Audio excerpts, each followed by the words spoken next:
Kill Count, where we tally up the victims in all our favorite horror movies. I'm James A. Janice, and today we're looking at Halloween 5, which often includes the subtitle The Revenge of Michael Myers, released in 1989.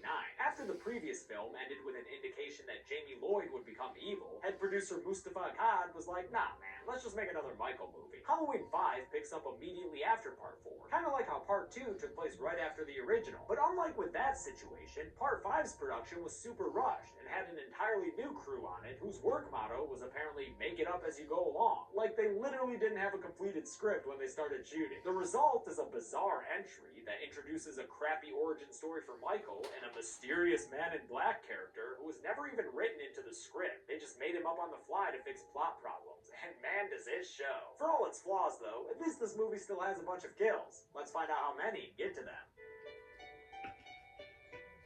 The movie begins right where the last one left off, with the end of that riveting truck sequence, and then Mr. Myers getting lit up by a bunch of guns until he falls down into a mine shaft. We pick up with new footage that follows his escape underground, where he crawls away just in time to avoid the stick of dynamite they toss down there. Then Michael gets into a river, and this is honestly the moment I lose any and all respect I ever had for the guy. How am I supposed to take this asshole seriously when he's floating down a lazy river with his mask on? This scene is just begging for a Benny Hill backing.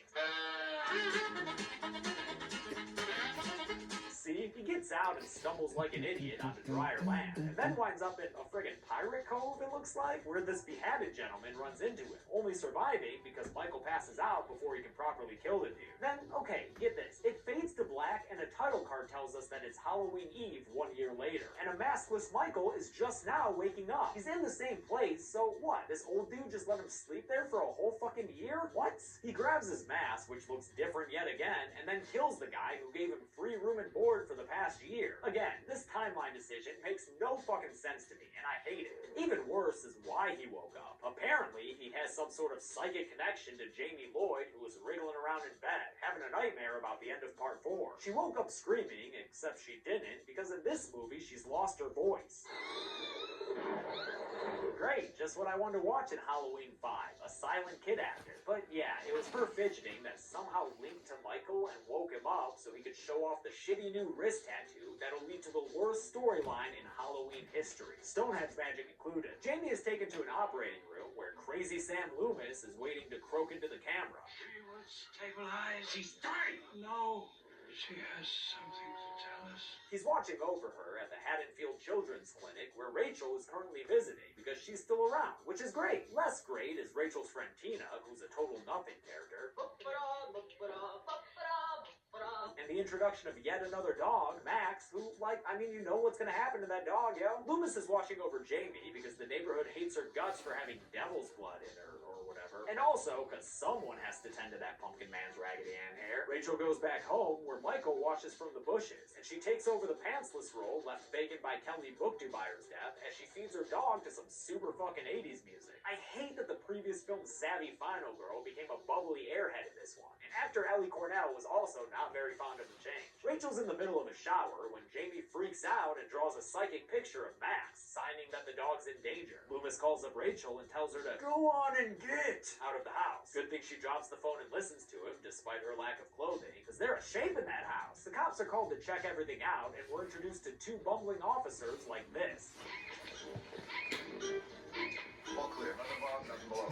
Yep, you heard right. There are actually fucking clown sound effects playing when these doofuses are on screen. When did this become vaudeville? Rescue canine dog. Or when did this become Power Rangers? The Terenzi brothers, they are not. In any case, Jamie's dog vision ended up being a false alarm, but that doesn't stop Loomis from yelling in this kid's face, asking her to help him find Michael. You sense something, don't you? Tell me what you know. Right.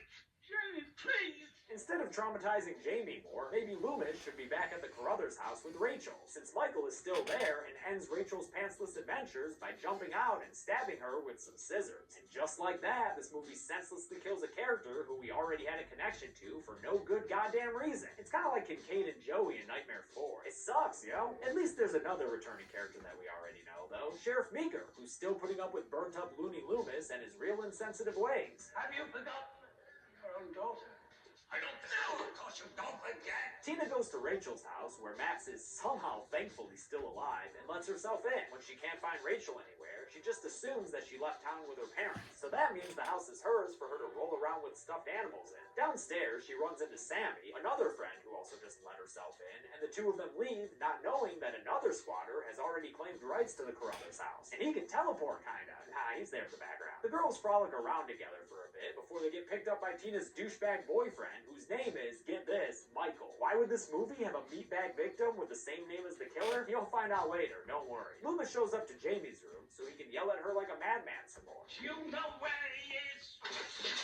Good lord, remember when the craziest thing Loomis did was cuss out neighborhood kids? Oh yeah, maybe we actually should have seen this kind of thing coming. He cryptically asks Jamie if she knows why Michael has some kind of power over her, since apparently Michael made her stab her foster mom. And although Jamie doesn't seem to know, the movie begins to unveil the reason with this man dressed in black who gets off a bus and kicks a small dog. So you know he's related to Michael somehow. Loomis takes one of his many firearms and heads to what's supposed to be the Myers house, even though I know the frickin' Myers house, and that is hashtag not my Myers house. This is my Myers house. The OG, son! Loomis walks around the empty house, not hearing the very loud shoes of that man in black following him, who's also got a stupid-ass wrist tattoo on him, just like Mike. Speaking of Mike, right now he's standing by a bush in the middle of the goddamn day, watching Muscle Car Mikey wax on, wax off, and back his bird into a garage to pick up some beer. After Mike gets the goods, Michael Myers walks up and scrapes his precious car with a little garden rake, so Mike gets out to defend his lady's honor and fight this white-faced fool. Of course, real Michael ain't about to put up with that nonsense, so he just grabs Mike by the throat and gets him to his knees so he can stick that garden rake straight into his head. Not a bad kill at all, part 5, so at least you can give us that, you piece of shit. That night, Michael Myers frickin' drives that Camaro to Rachel's house and honks the horn to pick up Tina. And this is when we see why that shitty character had the same name as Michael.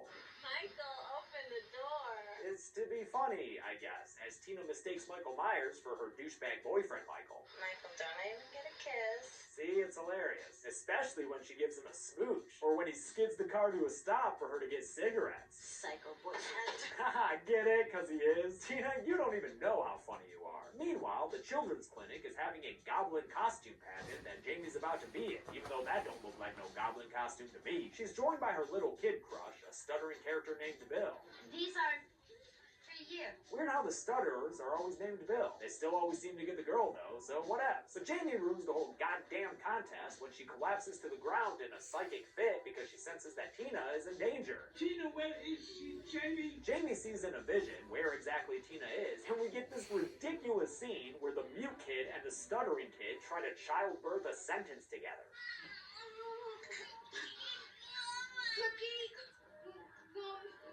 Cookie woman. Oh my god, all that for Cookie Woman? What is this movie? It works though, I guess, since everybody knows the Cookie Woman, and Tina gets picked up by the cops. She's brought to the clinic where she has a tearful reunion with Jamie, who finally speaks to say her name. Tina.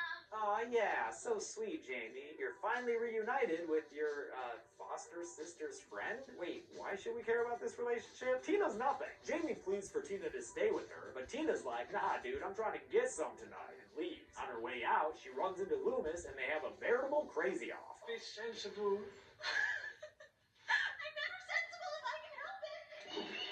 I think she took this one, Doc. Tina heads to a party so she can get Night at the Roxbury by a Native American and a Russian ballet villain? Okay. But also coming to this party in his hot new whip is friggin' Michael Andretti, or Myers, sorry. He creeps through the window as Sammy and her boyfriend Spitz tell Tina they've come up with a great idea. I guess their idea is to suicide by cop, as they run outside where those two doofus clown cops are hanging out and pretend that Spitz is Michael Myers attacking them. Yeah, super hilarious when you're bleeding out to death on the ground with a bunch of bullets in you. Although, to be honest, that probably would actually be funnier than these stupid fucking cops and their sound effect accompaniments. Fortunately, we're lousy cops.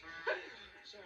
You should be. Sammy finds a kitten, because fuck it, and now we've got a bunch of drunk teens in a barn with a whole litter of kittens. Tina chases after one like she's Arya Stark in training, but Spitz is interested in another kind of pussy, so he and Sammy get down to barnyard business. They kiss each other very loudly and are rushing headfirst into UTI territory when Michael appears with a pitchfork to teach them about abstinence. He sticks it straight through Spitz's back, so the dude ends up spitting out blood, but he dies by himself, because this isn't a twofer like you might have expected it to be. Instead, Michael has an individual death lined up for Sammy with a scythe. At least she gets to fight back a bit after she grabs the pitchfork from her dead boyfriend's body and comes at Michael with it. But it's to no avail. Michael tosses her aside and kills her with a scythe slash and a just off-screen splash of blood. When this crazy party full of dancing lobsters and pensive grandmas finally clears out, Tina goes to the barn to get Sammy and Spitz. In true horror movie fashion, she finds their corpses, so she runs outside and calls for help. But you ain't about to get any help from these dead fucking cops, Tina, because it looks like Dumb and Dumber were stabbed with a pitchfork. I wonder if they sounded like a deflating balloon when Michael stuck them. Meanwhile, Jamie and Billy have snuck out of the children's clinic because Jamie's worried about Tina, that super important sister's friend of hers. They run up to Tina right as Michael targets her with the headlights of his car, and then he just starts driving that thing around with all those race car skills he learned growing up in an insane asylum. At one point, he drives at Billy and almost hits the poor kid before moving on to his primary target, his niece Jamie. He chases after her through the fog and this tree grove that kind of slows him down a bit, and then into a proper forest. Holy crap, I can't believe we're sitting here watching Drag Race Michael Myers for this long, dude. Seriously, since when is his weapon of choice a freaking hot rod? Mikey probably should have stuck with a knife, because he ends up ramming his car straight into a tree and causing a big old explosion that gives Tina and Jamie a brief false sense of security. But Michael's up and about in no time, walking slowly towards Jamie in his awful mask and getting ready to stab her, until Tina interjects and sacrifices herself to save Jamie. Michael stabs her right in the chest, killing our replacement final girl with a full 30 minutes left in this movie. Oh well, it's a good thing nobody liked Tina anyway. Jamie and Billy are found by Dr. Loomis and a whole bunch of the Haddonfield PD. After they're whisked away to safety by all the emergency vehicles, Loomis stays behind so he can talk to Michael, who's still walking around in that misty forest. Loomis tells Michael to go home, or at least the building standing in for his home, so he can return to where it all began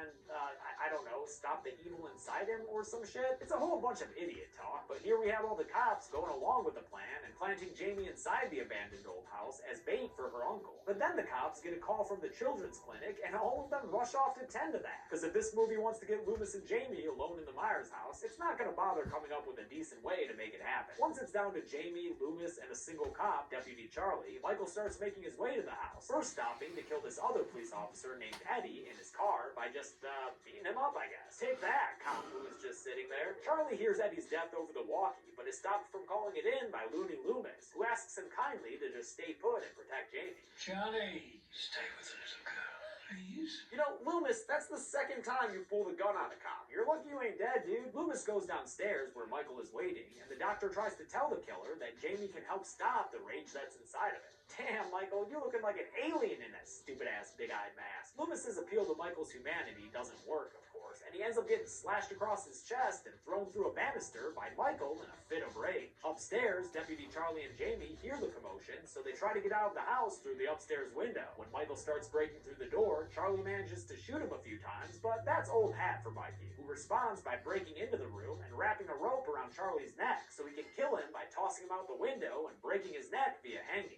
Michael kills a lot of cops. Meanwhile, at the children's clinic, where all those other cops ran off to, we get another couple of bodies to add to the count. Sheriff Meeker lifts a sheet on a stretcher to find this Dr. Hart dude dead, and behind him on the porch is another stretcher with, I guess, the body of Jamie's nurse Patsy, the internet tells me. Looks like both of them died from a case of who the hell knows. Jamie runs away through the Myers house and tries to hide in the laundry chute, which gives us the best sequence of the film and the one that fans of Part 5 always cite when they're explaining why they like this piece of shit. As though a single decently done sequence makes up for the clown cops or the man in black mess. It's even a little uncomfortable to watch when you know that behind the scenes, little Danielle Harris was actually in a fair amount of danger, as Michael actor and stunt performer Don Shanks actually stabbed through these walls around her with a real freaking knife. So yeah, pretty good sequence, but also recklessly and stupidly shot, so I'm not sure it's worth it on balance. Jamie escapes from the laundry chute and finds her way up to the house's attic, which has all sorts of mood lighting going on. Damn, Michael, I didn't know you were so romantic. Maybe you do have a soft spot somewhere deep in... Oh, there's a dead dog. Yep, another dead dog, because Michael killed Matt. Son of a bitch, come on! Jamie also finds the bodies of Mike and, more importantly, her sister Rachel. Yeah, remember her? Rachel? She's the one without pants. You know her. Jamie backs up and gets inside the decorative coffin up there right as Michael ascends and finds her. He gets ready to stab her, but she stops him with two simple words. Uncle? Boogeyman? She tells her Uncle Boogeyman to let her see his face, and he obliges, so we get to see Michael sans mask once again. It's pretty anticlimactic, but I guess that's the point. Aw, and look, he even cries. But when Jamie gets too close, Michael shrinks back and goes on a full-out Phantom of the Opera freakout that sends Jamie fleeing as he breaks breaks all the attic furniture in sight. She runs downstairs, straight into the arms of Dr. Loomis, which, like a few movies ago, would have meant salvation from the shape. But now... You want her! Here she is, little girl! Get her! Yeah, not anymore. Loomis uses his human bait to lure Michael through the house, being pretty damn creepy while he does it. Just a little girl. Not a game you usually want to play, but I guess in this case it works, because Loomis drops a heavy-looking metal net onto Michael and then starts tranking him up like he's a buck T-Rex. That's still not good enough for Loomis, though, who then proceeds to beat Michael with a 2x4 while yelling at him to die, die, die, in a real Tommy Jarvis kind of way. He gets just a tad too excited, though, and ends up having a massive stroke that causes him to pass out on top of Michael like they just got done with a healthy session of lovemaking. Once again, this was originally supposed to be the death of Loomis, and once again, it was retconned later, so it wasn't. Some police cars then arrive on the scene, and that's how Michael Myers wound up in a jail cell with a bunch of police looking over him. God, I hate the shot of him sitting in jail, messing with his chain. What is he, bored? It's so stupid. And this movie's got one more shit trick up its shit sleeve, because here comes the jingle-jangling man in black strolling up to the police station. From outside, Jamie hears an explosion and gunshots, because Halloween 5 is trying to give us a shock ending like Halloween 4 did, only, you know, bad. Jamie walks inside to see the carnage that the man in black hath wrought, which comes out to 7 nothing cop characters, and also Sheriff Meeker, who's there on the floor somewhere. I can't really discern which one of those corpses is him, but apparently he's among the dead. At least Bo Starr got to escape the franchise before Curse. The movie ends with Jamie seeing that her uncle has been broken out of jail, and her crying, no, no. Hey, what a coincidence! That's exactly what I'll say if anyone ever asks if I want to watch this movie again. Let's get to the numbers. 20 people died in Halloween 5, which is a lot, but keep in mind, a bunch of them were just nameless cops. The victims included 16 men and just 4 women, assuming that one corpse was that nurse, and that gives us a 4-to-1 gender ratio favoring dudes. With a runtime of 97 minutes, we wound up with a kill on average every 4.85 minutes. I'll give the golden chainsaw for coolest kill to Mike. It's short and simple, but the actor sells it with his little twitching on the ground. Plus, it was nice to see that character go so early. That dude sucked. Dull machete for lamest kill will go to Dr. Hart and Nurse Patsy, since their deaths don't make a lot of sense to me, and we never hear what exactly happened to them. And that's it. Halloween 5, The Revenge of Michael Myers, came out in 1989, and is the lowest grossing film of the series, which makes sense because it's a pile of garbage. Speaking of piles of garbage, next week is The Curse of Michael Myers. But until then, I'm James A. Janice. This has been The Kill Guy.